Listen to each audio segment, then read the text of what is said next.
Pa bi kar začel z enim takim čisto osnovnim vprašanjem, mogoče Tilen zate prvo. Zakaj je bil Hobit kot Tolkienovo fantazijsko delo izpred 100 let kot fantazijsko delo izbran za letošnjo temo oratorija?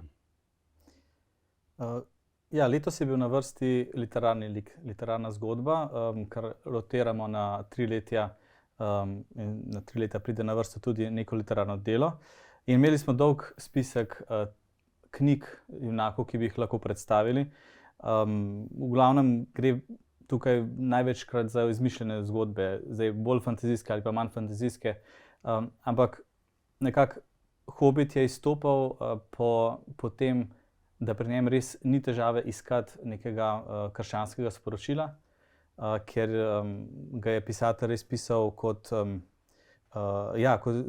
krščansko delo, nek krščanski svet, ki je malo mogoče zakamufliran v fantaziji.